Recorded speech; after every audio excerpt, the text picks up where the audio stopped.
Alam mo yung pakiramdam na akala mo may palaging nakadagan dito sa upper back natin or palaging nakakangalay yung likod natin. Sabi nila, lamig daw yan. Pero teka, hindi lang basta lamig to. We call this as myofascial pain syndrome or MPS. Ako si Doc Fadi from Fadisa Physical Therapy Clinic and andito tayo ngayon para i-discuss ano nga ba talaga ang myofascial pain syndrome. Hindi lang yan basta lamig. Tara, alamin natin. So kunwari, ito ang muscle mo. Paano pag biglang nagka-muscle knot tayo? So ito ang itsura na pag meron tayong muscle knot. Ayan. So often, nagkakaganito tayo pag palagi tayong stress, pag na-overuse natin ang likod natin sa kaka-computer, kaka-cellphone, or kahit na anong ginagawa natin na prolonged positioning tayo. So usually, nagkakaganito. Isipin na lang natin pag lahat ng mga muscle fiber natin is ganito, then eventually, you will have that nangalay, masakit. So those symptoms represent na meron kang myofascial pain syndrome. Tara, myth bust tayo. Naulanan ako, kaya sumakit ang katawan ko. Pag meron kang tight muscle, hindi ibig sabihin dahil lang naulanan ka. Kasi rainy season na tayo. Often, when we have tight muscle, it's because of madami na tayong muscle knot.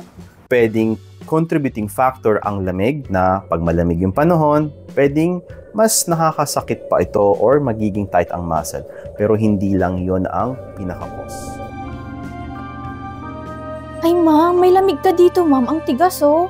Ay, ganun ba? Paano matatanggal yan? Durugin natin ma'am ha? Ano tuturog? Aray! Ano ba to? Therapy o wrestling?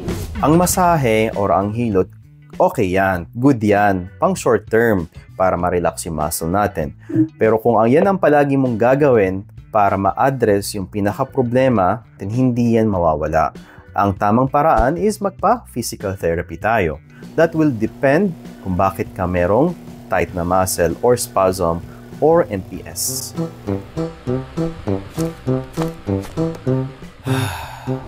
Usually, pag nahanginan ka ng electric fan, aakalain natin na yun na yung pinaka-mismong cause kung bakit tayo nagka-muscle problem o yun na nga yung lamig. Pero ang pinaka-problema dito is hindi natin nakikita na pagod na pala tayo, stress, or simply overuse na ang katawan natin, lalo na ang upper back natin kung nandito palagi ang problema.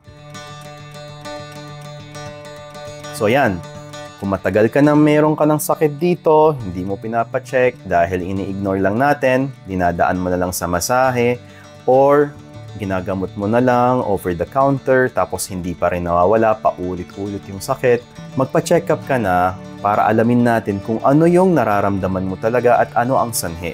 Dito sa FadiSub, we assess, create treatment plan, treat you, and guide you kung ano talaga ang nararapat para sa'yo. Feel well at FadiSub.